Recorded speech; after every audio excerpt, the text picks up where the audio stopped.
Here are the 7 major issues San Antonio is seeing with all its population growth. I'm gonna dive into how it's going to apply in 2022 with the population growth in San Antonio. This is Trey with the Cavalry Group, brokered by Real. Let's dive right in. The first major issue is the South Side. The South Side used to be lots of farmland, lots of natural areas. The Missions is on the South Side. You have so much developments on the South Side. But now, because the median house price has surpassed $300,000, there's more affordable developments that are happening, and it's taken away a lot of these natural areas, these big farm and ranches. They're now being sold and cut up into subdivisions. Southside used to have no traffic whatsoever, but now it's starting to really develop with Texas A&M expanding its campuses and thoroughfares going from the south of San Antonio all the way to the north. These communities are going to fill up fast. There's no more room on the north side of San Antonio. The far west is getting built out. The far east, the people are starting to connect San Antonio to Houston. So the south side is really the only place to continue to develop. So that's going to see a lot more of the growth. The second major issue with this population growth is people are being pushed out that have been living in San Antonio forever.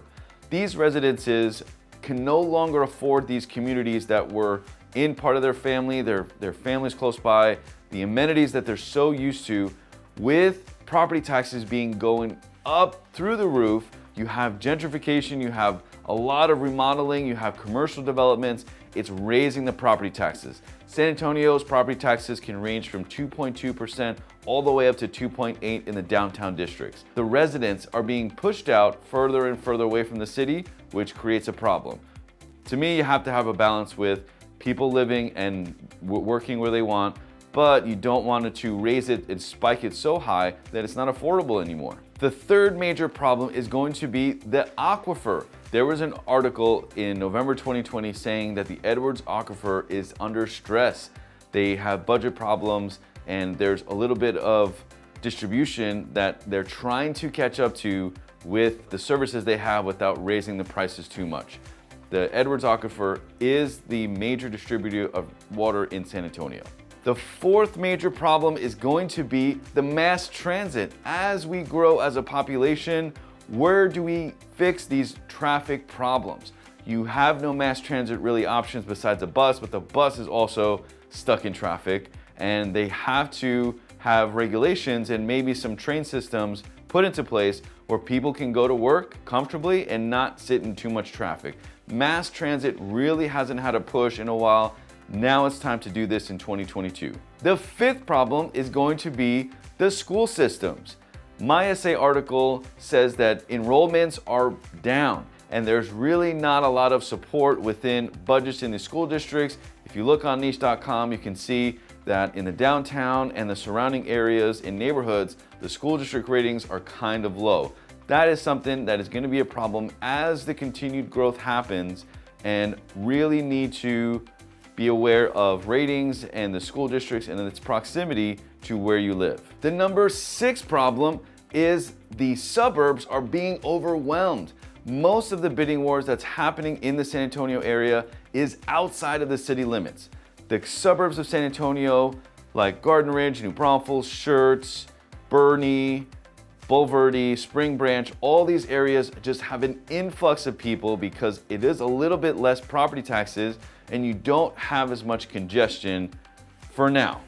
Once all these new communities develop and the demand gets so high, it's going to create a lot of people who are trying to push for these neighborhoods, and that's going to create an issue as the population grows. The 7th problem that I see is the infrastructure. Inside the Loop 410 area, you have 5-6 lanes all around the San Antonio area, but now the city has doubled and tripled in the last 10 years. So 1604 is only a 2-lane highway that goes around the entire city in these suburbs. That's going to be overgrown.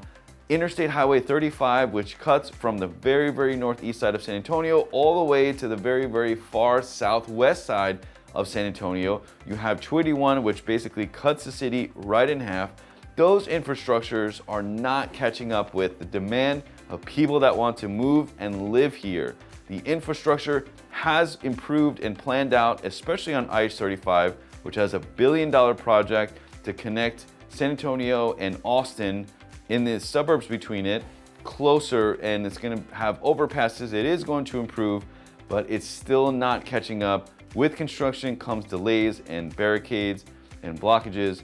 So just be aware of that in what's going on in the San Antonio area. This is Trey with the Cavalry Group, brokered by Real. Hope this helps. See you in the next video.